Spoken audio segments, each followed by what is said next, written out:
What's up with it? What up, though? Nothing much, man. Introduce yourself, let the people know who you are. Well, my name is Carl Brown, a.k.a. Mr. 314.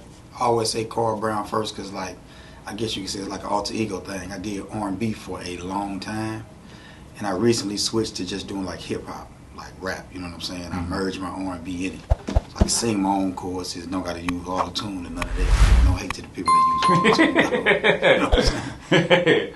I would say, we're gonna just dive right into that, man. Start with the R&B. Mm-hmm. How long have you been singing? Oh, probably since I was like 12. I started singing in church like most R&B people say that, man. Yeah, I actually come from like a family of church singers. Like my uncles, they ministers of music. My mom, back in the day, 80s, early 90s, sounded exactly like Whitney Houston. Mm-hmm. Like exactly like Whitney Houston. She was that good. My aunt is a big gospel singer, like really world renowned known. And then like I can sing, my sister can sing, and my youngest brother can sing. So just come from a family of singers. Got you. Outside of singing in church, when exactly did you begin to create music on your own outside of that atmosphere? Well, I didn't really start creating music until I got a lot older, but I jumped off into wanting to be famous like most young kids do. Probably around like 12 or 13, I was like, I have to be famous. Like, ain't no mystery to it. You know what I mean? I'm dancing like Michael Jackson in the living room. I was living in the JVL. Okay. One of the first apartments my mom had got outside of my grandma's house. We were staying in the JVL, right in the middle of the JVL too, right on Bratner. I went to Dunbar Elementary and everything. So then I really was like, I really want to do music full on. So kind of just started learning every R&B song I could think of in the world. Got you. What was the first song that caught your attention? It was actually, I was like, it's not a bad thing, but I was forced to listen to old school music. Gotcha. So I was like listening Al Green to or something like that? Yeah, Al Green, Marvin Gaye. Like we had the old school big radio in the living room with the record player in the middle. Uh-huh. So my mom would just put it on like the Quiet Storm and all that, and I just listened to everything that came on there. Now, when I say kind of more to answer your question, I guess when Usher came out, but I mean old Usher, 12-year-old Usher that was signed to So Def when he had Just Called Me a Mac. That was before my time. Yeah, he used to be signed to So Def, and like it was a lot. But he used to wear the same. He used to wear the same little shiny suits like Diddy them, goggles and everything. And when I saw him, he was like 12 or 13 when he had his first record deal. So I was like, oh, if he can do it, I know I can. So I just kind of got on and went full throttle, man. Yeah. I see you got the 80's baby chain on. Big facts. Yeah. Big facts. I'm a 90's baby, so for sure. I'm a 90's baby. How would you describe your the 80's? How would you describe the 80's in St. Louis? Well, don't get it twisted. I was born in the 80's, gotcha. But I was raised in the 90's. But listen, it's crazy, right? Because I be wanting to reach out to some like podcasts and bloggers and interviewers, and I be wanting to tell them like, look, you need to interview me. I have like the most out of control, unrealistic, real story that you could ever hear, and I say that because like I had a crazy upbringing. So my mother was on drugs since about 1989, which was common back then. You know, unfortunately, crack like was a big thing in the 80's. My father was sentenced to life with the death penalty in 1988. He was 19. I was 5. Wow. I'm the oldest of my mama and my daddy kids. I stayed in Annie Malone growing up. I stayed in Echo growing up. I stayed in Father's Duns growing up, foster homes. Since my mother couldn't keep it together, before we could go in all of those homes in foster care, my grandmother took us in. But my mama had 6 kids by this time. So it was a lot on my grandmother. She had diabetes. So from the stress of trying to like raise my mother's kids and just her being the mother worrying about her daughter, she passed at the age of 48 from diabetes. Really more so the stress. You know, she had a massive heart attack and just got sick, and then she didn't make it. So we're going through that, and then I got off in the streets. I got in the gang immediately. My guy brother and them was already gang banging. I was bad, so I ended up going to trade when it was still an alternative school. It's an all-girls school, not something like that. But like back then, if you was bad, you couldn't go to public or county schools. You had to go to trade. So, but I went to some county schools. I went to Selvage at one point in middle school. I went to Marquette in high school for like half of a year. But I'm a Sumner Bulldog. You know what I mean? I went to Sumner most of my years. And then right before my senior year, I went to prison for 6 years. I caught a case when I was 18. For what? Assault. Tripping. Fighting? Yeah, Okay. yeah. You know what I mean? Off in the streets. And then I got out in 07. I went in 02 and got out in 07. And then when I got out, I just jumped right back into the R&B. I actually ended up hooking up with a guy named Seneca Casey. Big industry producer. He the guy that did everything for Yo Gotti. So Men Lie, Women Lie, 5-Star Chick, all that stuff. And once I got with Seneca was putting together like this super R&B group called 1920. Mm-hmm. So I don't know if you ever heard of Jess Bryan.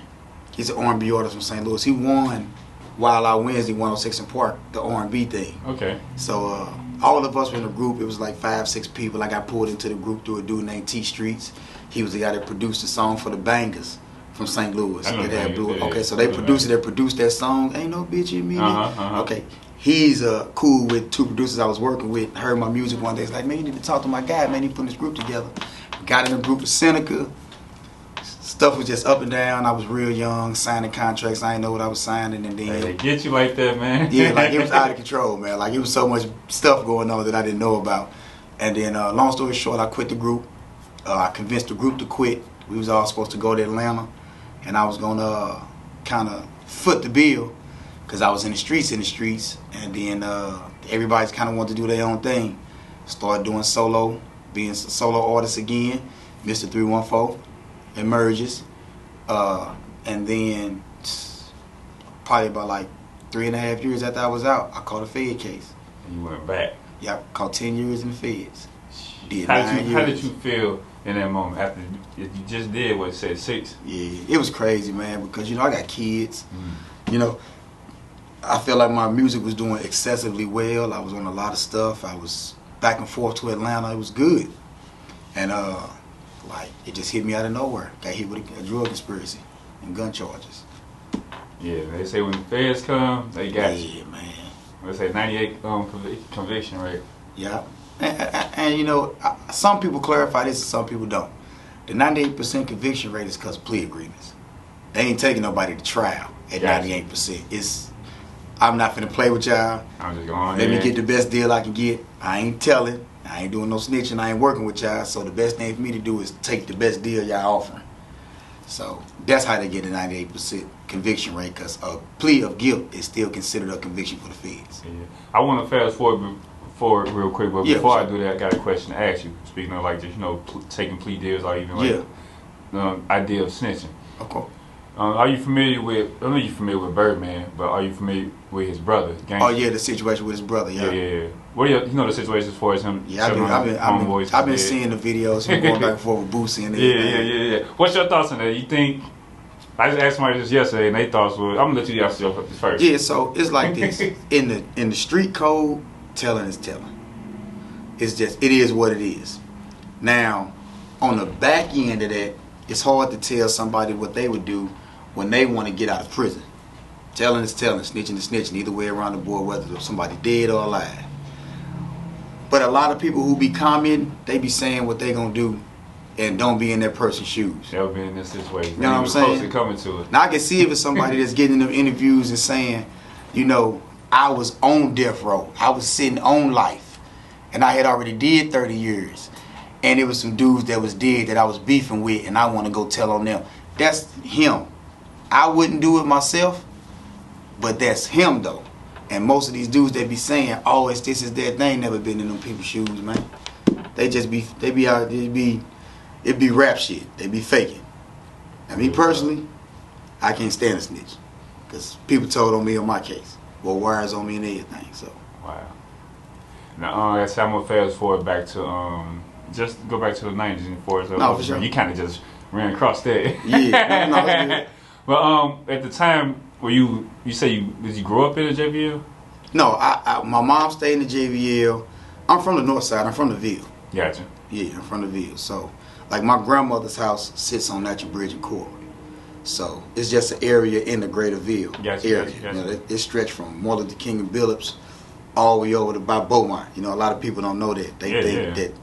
Same with like This JBL, it ends at Beaumont. People don't know that the Right. neighborhood actually ends. Yeah, at right. Beaumont. So, but I grew up in my grandmother's house. You know what I'm saying? The gang that I was in growing up is actually off Goodfellow and West Florissant. You know what I'm saying? Mhm. So that's the Murderville, where my organization is from. How was the '90s during those times? That was like Out of control. The spike of the Out of after the control. movie. Cause I heard a lot about it. It was true. If you was a blood, you could not walk in the Crip neighborhood with a red anything on. You was a Crip, was the same way. Now me growing up, I'm a GD. You know, I practice way different teachings than what people would think. I'm not a gang member at all. You know what I'm saying? Growing up, I did dumbass shit, but living the literature and policies that we live by, like, it's just being a man. You know what I'm saying? It's being a sensible man and not a simple man, things of that nature. You know what I'm saying? So, like, once I got hip to how foolish I was acting as a youngster, and it took me going to the feds to meet some other guys who had been incarcerated for 30, 40 years already, who was representing the same thing I was like, youngster, you tripping. This ain't that. The business ain't even about that. But like in the 90s, we really didn't have a lot of problems with people. The GDs in St. Louis didn't. The Bloods and Crips was beefing like out of like some. It was out of control, man. See, my cousin them, they Crips, and my brother them Bloods, but you know what I'm saying? It was out of control. The 90s was scary, man. A person can say what they want to say, man, but the 90s was a scary situation where you it's not like now, anybody can kind of go to any high school. Yeah. You had a time where you couldn't go to Sumner unless you was a Six Deuce, a Kitchen, or a Blood. You couldn't go to Beaumont unless you was a Crip. Schools ain't like that no more. Nah, so yeah. like, you know, it's a better way to Even live. like the structure of the games is not like that anymore. Right. It's all about, you know, who getting money with each other, no matter what you is. So if they could just take that same concept and get away from the negativity, Exactly. they'll be Fortune 500 crews. Real. But you know, they don't want to listen to the old heads. When did you start to rap? Actually, I was rapping years ago. I really can sing my ass off. Like I did American Idol. I made it Really? to Hollywood. 1920, the group I was in, toured with Bad Boy, with Day 26, the Making the Band group. Like I can sing. Like for real. And but when I was in the feds, I was just like, I was seeing how the industry was changing. And you meet a lot of people in the feds. You know what I'm saying? Big Meech's brother, Southwest T. Mm-hmm. That was my cellmate for like a year and a half. Me, him, and DMX was all in the same yard with each other, walking the track with each other. Wow. I'm saying, rest in peace, DMX. You know what I'm saying? So like, I just started writing a different format of music. You know what I'm It's saying? the same thing, but is the structure a little different? It's different now because like, I always tell people this: rappers are rapping the way they feel. Mm-hmm. You know what I'm saying? And rhythm and blues is in anybody. So now with them using auto tune or whatever it is that they do to their vocals, like I start noticing that the industry, like, what do we need to pay a guy to be Trey Songz for? When this young rapper can sing his own chorus, sing his own ad libs, put a melody to his own song. Like, we don't need R&B singers like that no more. So unless you got to bag yourself and can get your numbers up yourself as an R&B artist, ain't no majors or indie majors trying to put $500,000 or $1 million behind you. It's not a market for it like that no more. Yeah, it's a rap. It's just different, you know what I mean? And then if you can't sing live, you can't get a band, and can't, like, performing is where you're gonna get your money at if you make any. You got to be able to put on a hell of a show. You know, so you got some like, how many Jasmine Sullivans you see out there? It's not a lot. You know what I'm saying? Not too many. So, you know, it is what it is. So like I said, I conform to auto-tune to go with that. Yeah, but it's this, even with the music, it's just with life. You have to kind of adjust to what's making a dollar. You know what I mean? And stay within integrity. You know what I'm saying? Don't sell your soul for the dollar. That's all. You know what I'm saying? Hey, if this the wave, let me get with the wave. And I hope I got enough talent to where everybody that's watching the current willing to jump on my boat. That's it. Yeah. What are your thoughts like on Chris Brown having doing the meet and greets for $1,000 and people doing that? The industry of business, man. You know what I mean? You got gazillions of people want to meet artists. You know what I'm saying? Like you got some people who, people don't look at this though. Chris Brown used to do thousands and thousands of meet and greets for free. That's what he said. Like thousands and thousands of thousands. He's not a youngster no more. So you gotta respect the fact that he's built his craft enough to say, hey, my time is kind of precious at this point. You know what I mean? $1,000 get you a picture with somebody who they more than likely is calling the next Michael Jackson. Yeah, you know what I'm saying? So like, because let me tell you this. You know how hard it is to get a picture with Michael Jackson? It ain't happening.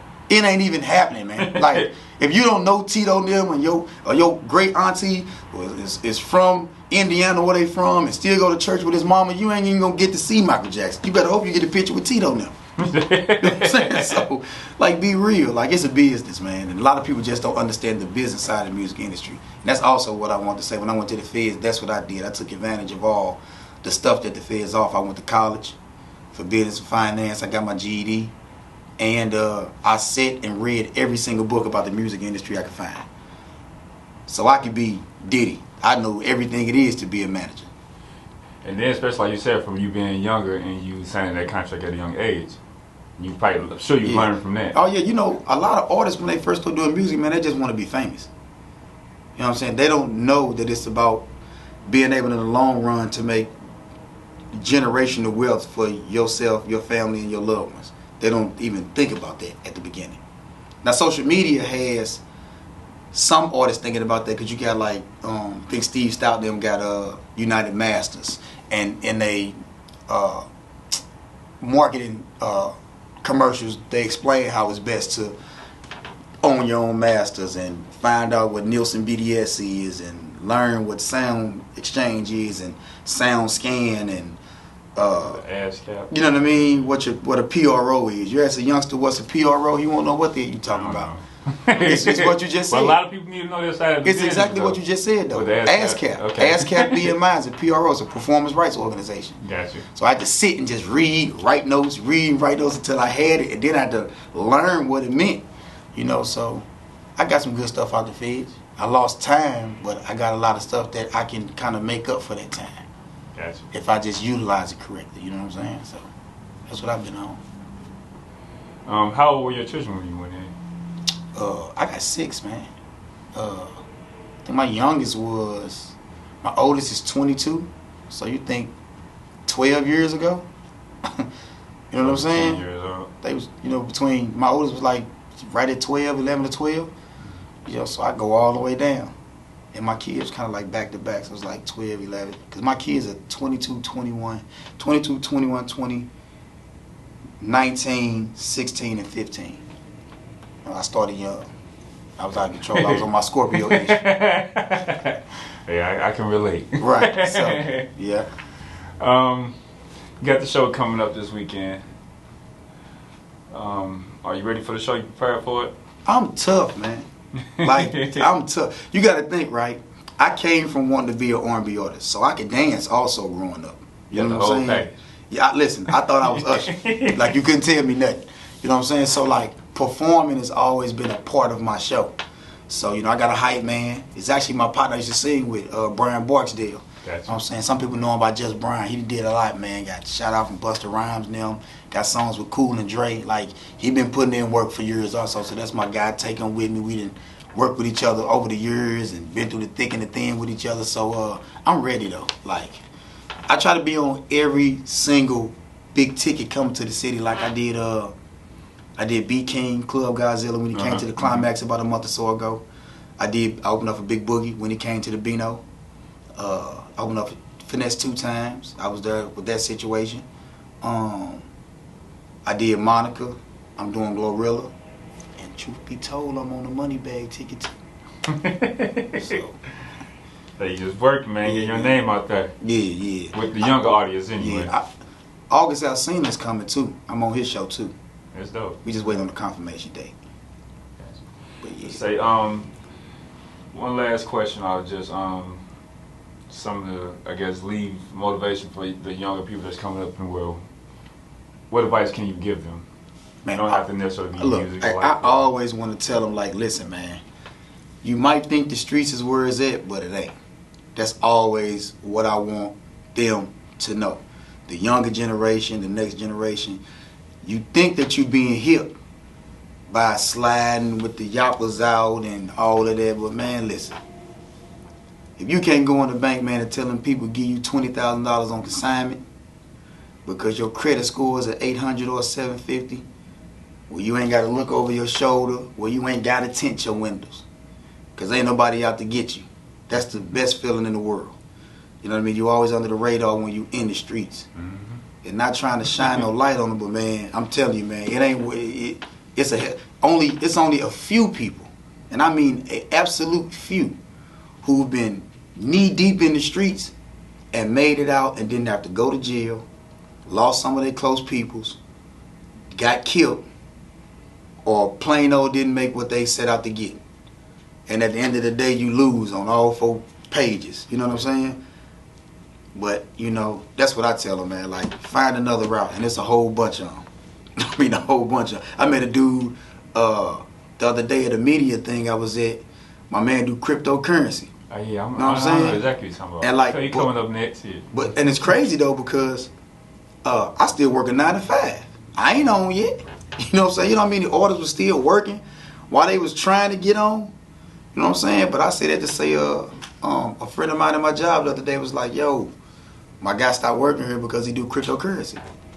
And that's just one thing, just to say so many avenues, you know what I'm saying? And Buddy balling. Like, Buddy got a little check, for real. Yeah. You know what I'm saying? Well, so I definitely hollered at him, told him to bring him on, you know, do an interview, kind of get the game out. That's something I would like to know. I'm sure other people like to get the information as well. So you know what I'm saying? Take your laptop with you. You can go to Dubai if you want to and be working at the cabana. You know what I'm saying? A lot of these dudes ain't even seen outside of the States. They too worried about what they got to get done in the streets. You know what I'm saying? To go book a flight to go here. That's the only thing I try to give to them. Yeah, you know what I'm saying? I just hope that they, if you get anything from Mr. 314, get that. Leave the streets alone. If you win them. Gotcha. I'm going to say, shout out to your social media. Let them know they can find you at. Oh yeah, it's Mr. 314 on everything, but it's spelled the way my train say. You just spell out the 1. MR, the number 3, ONE, the number 4 on everything. Yeah, appreciate the time.